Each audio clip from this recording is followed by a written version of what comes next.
you have applied for your perfect job and you've now been shortlisted for interview. Congratulations. You actually have to now impress the person as much as your CV has done. So the first thing that you need to be aware of is dressing to impress. Please ensure you research your company that has requested you for an interview in great detail.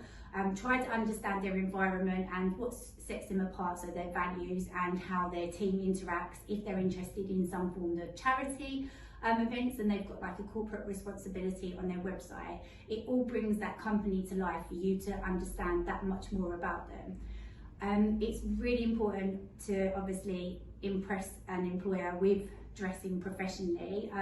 Obviously we can't shake hands, but we can definitely have good eye contact during these times. So actually at the moment we do have a number of our clients that are actively meeting people face to face in their office environment now they've returned back to the office after COVID. So when you're preparing for an interview, please try to do as much research as possible around questions. There are always different types of styles for interviewees to take place, but just really try to think of the very basics and then you can kind of progress from there. So you really want to be able to tell a story when you're talking through your CV. You want to be talking passionately about what you've done and you want to give lots of examples. The other thing that you really want to be researching into are what are your strengths and what are your weaknesses. Yes, you could say, oh, everyone asks them, but the worst thing you can be is not prepared for an interview if they get asked those questions.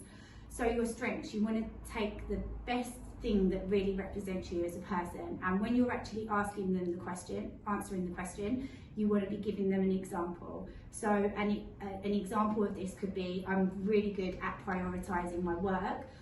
Because when I was at university or during my studies, I had a book, I was always writing things down. If situations changed, I would learn to prioritise something else in a more important order and then go back to other work that I may have forgotten if I hadn't written it down. Weaknesses always people struggle sometimes with because they feel that they're quite vulnerable by actually saying something that could be looked at as a negative.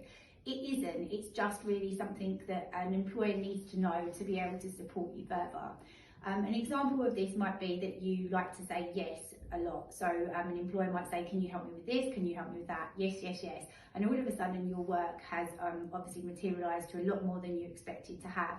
So it's really demonstrating that a strength there is that you're a team member, you're willing to support. Obviously the weakness there is actually sometimes having too much work that you can't handle. But actually being aware of a weakness and demonstrating that as a skill at interview will actually put you in really good stead. One top tip that I would recommend anyone attending an interview would be to take a pen and paper. So you have done your due diligence and your research on the company and you've got bullet points of what you know about the company and their values and the environment. So you also want to be prepared with questions to actually ask them. Sometimes people do struggle, and yes, you can ask the obvious maybe of like, why do people enjoy working within this business? However, what I would say is look at yourself and what you class as being the most important things for you to be happy in your future career.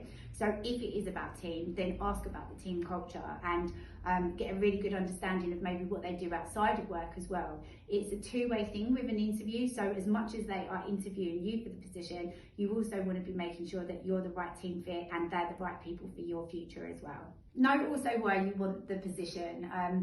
You've got to think that there's a lot of people going for the same roles at the moment. So really, really come alive when someone says, why do you want this position? This is when they're going to see passion come through. So again, if it is a trainee role within an accounts practice or an organisation, just try to show and demonstrate how much commitment you have already dedicated to that sector, but also that you really do see a future and you want that as a career path.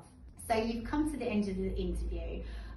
What you should be looking out for is signs of positive affirmation. So nods, smiles, laughing, that's all going to give you a very good indication that the interview has gone well today. Please ensure that you do tell an employer or a recruitment agency that you're really keen on the position, because that will set you apart from other people that may just say thank you very much for your time today.